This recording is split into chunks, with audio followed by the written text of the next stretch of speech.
ओम नमो भगवते वासुदेवाय। जय झूलेलाल। अचो त हाणे ॿुधो वैसाख महीने जी कथा जो अध्याय 9। इन खां पहले मां नवां अध्याय अपलोड करे चुकी आहियां, तव्हां उहे बि ज़रूरु ॿुधजो ऐं पंहिंजे सिंधियुनि भाउरनि ऐं भेनरुनि खे बि ज़रूरु शेयर कजो। अचो त हाणे ॿुधो अॻिते जी कथा। त तव्हां सभई प्रेम सां चओ, श्री लक्ष्मी नारायण भॻवान जी जय, श्री कृष्ण भॻवान जी जय। अध्याय 9। महर्षि नारद चवण लॻो त हे राजा अम्बरीक, राजा सूरत देव ब्राह्मण खे चवण लॻो त हे स्वामी, वैसाख जो महीनो जो अहिड़ो फलदायक रिद्धियुनि सिद्धियुनि ॾियण वारो ऐं सभिनी कामनाउनि पूर्ण करण वारो आहे। कृपा करे उन महीने जे विर्त जी विधि ऐं दान करण जो फल ॿुधायो। राजा जो इहो सवाल ॿुधी सूरत देव शर्मा चवण लॻो त हे राजन, हीअ वैसाख महीने जो विर्त परमात्मा देव खे ॾाढो प्यारो आहे। जेको गृहस्थी हीअ पापनि जे नाश करण वारो ऐं पुण्यनि जे ॾियण वारो विर्त नथा रखनि त उन्हनि जा ॿिया सभई धर्म कर्म अजाया वञनि था। हिन विर्त रखण जी विधि हीअ आहे। विष्णु भॻवान जी मूर्ति सोने या चांदीअ जी ठहिराए उन्हीअ खे ख़ूब सुंदर ऐं सुहिणा रेशमी कपिड़ा सोने जा चिमकंदड़ जेवर पाइजनि। पोइ उहा मूर्ति कंहिं साधु या ब्राह्मण खे दान करे ॾिजे। ॿारहंनि ब्राह्मणनि खे भोजन खाराइजे। ॿारहंनि खे न थी सघे त हिकु ब्राह्मण ज़रूरु खाराए। तंहिंखां पोइ जगतपति परमात्मा खे वेनती करे त हे प्रभु, तव्हीं सॼे जगत जा आधार आहियो। कृपा करे मुंहिंजे मन जो मनोरथ पूर्ण करियो। मां तव्हांजे शरण आयो आहियां। अहिड़ीअ तरह वेनती करे वैसाख महीने में जो साधु संतनि जी ततीअ या गर्मीअ जे वक़्त में सेवा करे थो, तंहिंखे वॾो पुण्य मिले थो। इन्हीअ बाबति मां तोखे हिकिड़ी वार्ता ॿुधायां थो, तूं कन लाइ ॿुध। वंग नाले शहर में हेमकांत नाले हिकिड़ो महाप्रतापी राजा थी गुज़रियो आहे, जो कुकस्थ राजा जो पुटु हो। बहादुर सुरमो ऐं उदार चित हो। हिकिड़े ॾींहुं शिकार कंदे हिकिड़े महाभयानक वन में वञी पहुतो। सिज तमामु तपियल हो। गर्मीअ जे ॾाढीअ तपत करे राजा ॾाढो अची व्याकुल थियो। परियां हिकिड़े ऋषिअ जी कुटिया ॾिठईं। हिकदमि होॾां लंघे वियो। ऋषि अखियूं पूरे परमात्मा जे भॻतीअ में लिवलीन थियो वेठो हुयो। राजा हेमकांत खे ॾाढो गुस्सो लॻो। इन्हीअ में पंहिंजो निरादर सम्झी हिकदमि ऋषिअ जे मारण वास्ते तयारु थियो। तॾहिं हुन ऋषीश्वर जा चेला राजा खे सम्झाए चवण लॻा त हे राजन, असांजो गुरु हिन वक़्तु पंहिंजे समाधीअ में लिवलीन आहे। तंहिं करे निरअपराधी निर्दोष खे न मारियो। निरअपराधीअ खे मारण करे मनुष्य नरक जो अधिकारी थिए थो। राजा खे चेलनि जूं इहे चतरायूं चङियूं न लॻियूं। हुननि चेलनि खे चवण लॻो त हे भाई चङो, भला मूंखे थोरो जल ई पीआरियो। उन प्यास ऐं थक जे करे मां हिन वक़्तु तमामु दुखी थी रहियो आहियां। राजा जूं इहे ॻाल्हियूं ॿुधी ऋषिअ जा चेला चवण लॻा त हे राजन, गुरूअ जी आज्ञा खां सवाइ असां तोखे पाणी बि पीआरे नथा सघूं, छो त असां गुरूअ जे बंधन में ॿधल आहियूं। चेलनि जो साफ़ जवाबु ॿुधी राजा खे हेकारी घणो गुस्सो आयो। हिकदमि म्याण मां तलवार कढियईं ऐं उन्हनि चेलनि खे चवण लॻो त तव्हांखे ख़बर न आहे त मां हिन हद जो राजा आहियां। तव्हांजी चोरनि ऐं धाड़ेलनि खां रक्षा करियां थो। तंहिं करे तव्हां बेलिहाज़ ऐं कृतज्ञ आहियो। तव्हांजे मारण करे मूंखे कोई बि दोष न लॻंदो। एतिरो चई जोश में भरिजी 7-8 चेला उफट मारे छॾियईं। तमामु निराश जी शाम जे वक़्तु पिता जे राजधानीअ में अची पहुतो। वज़ीरनि जे वातां राजा कुकरथ जॾहिं इहा ख़बर ॿुधी त हू हिकु ऋषिअ जे बेगुनाह चेलनि खे बिना कंहिं कसूर जे वन में उफट मारे आयो आहे, तॾहिं दिलि में ॾाढो दुखु थियुसि ऐं पुट ते कावड़जी हुनखे पंहिंजे देश मां कढी शहर निकाली ॾेई छॾियईं। हेमकांत पिताजी आज्ञा सत्य करे हिकिड़े महाभयानक वन में वञी रहियो। सॼा सारा 25 साल उन वन में भोजन खाइण बिना गुज़री वियसि। हिकिड़े ॾींहुं मंझंदि जे वक़्तु धरतीअ जो हिकिड़ो महात्मा बुख ऐं प्यास खां सताइजी उन वन में अची पहुतो। उस ऐं गर्मीअ खां व्याकुल थी उहो महात्मा मूर्छा थी किरी पियो। उहो महीनो वैसाख वारो हो। हेमकांत खे महात्मा जे हाल ते दया आई। हिकदमि वण जे पननि जी छटरी ठाहे हुन महात्मा जे मथां छाया कयई, जंहिं करे थोरी देरि खां पोइ उहो महात्मा सामत में आयो ऐं हेमकांत जा थोरा मञाई। ऐं राजा सूरत कीर्त वैसाख महीने में इन्हीअ दान ऐं दया करण करे राजा हेमकांत जे मथां ऋषिअ जे चेलनि जे उफट मारण जी हत्या लही वई ऐं ॿिया बि उन जा सभु पाप दूर थी विया।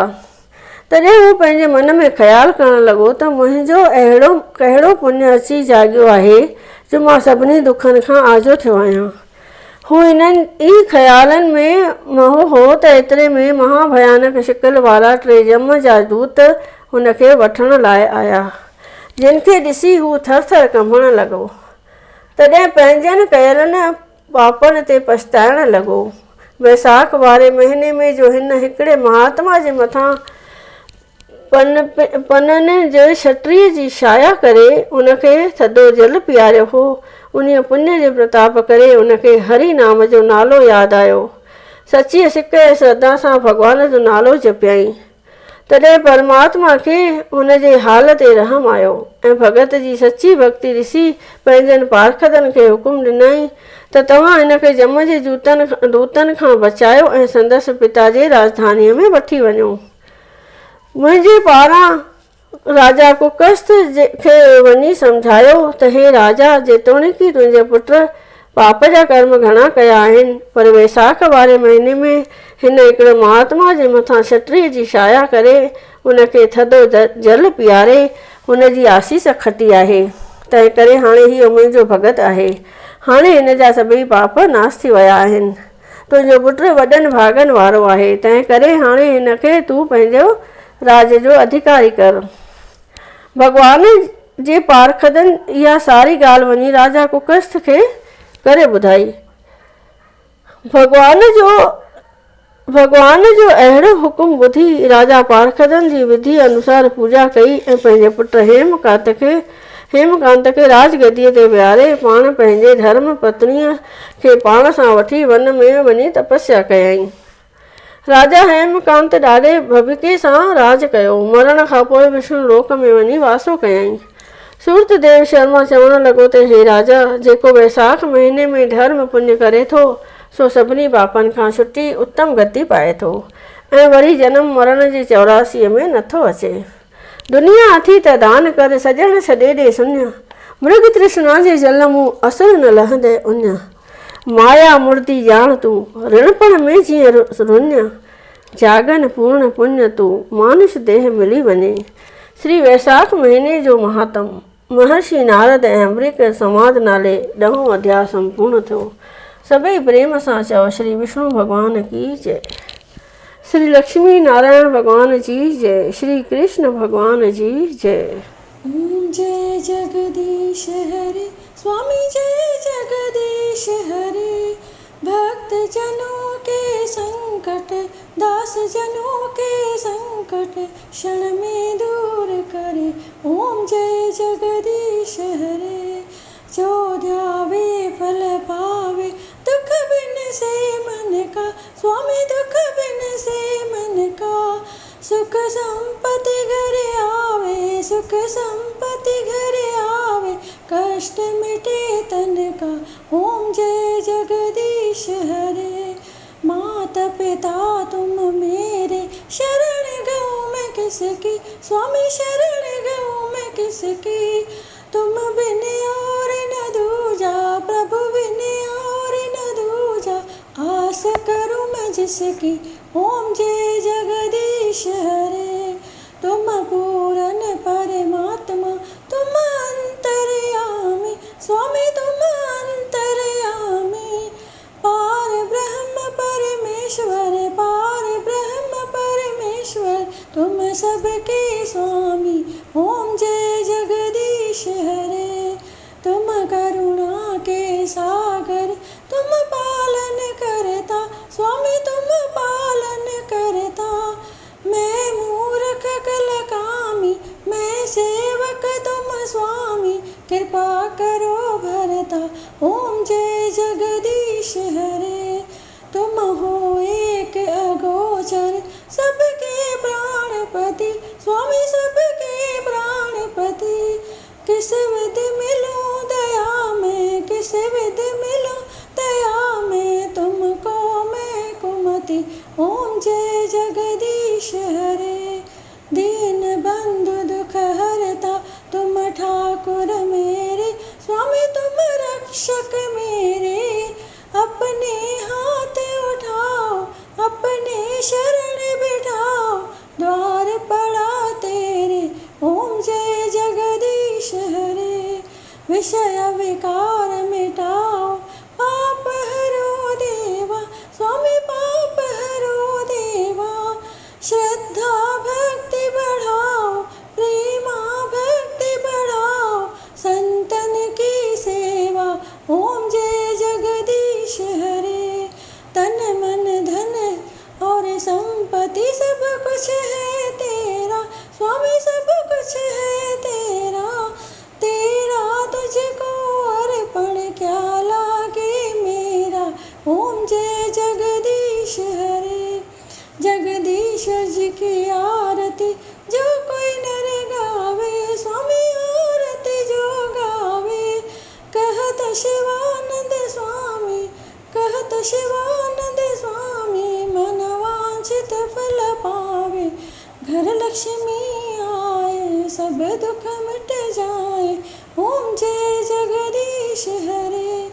ओम जय जगदीश हरे स्वामी जय जगदीश हरे।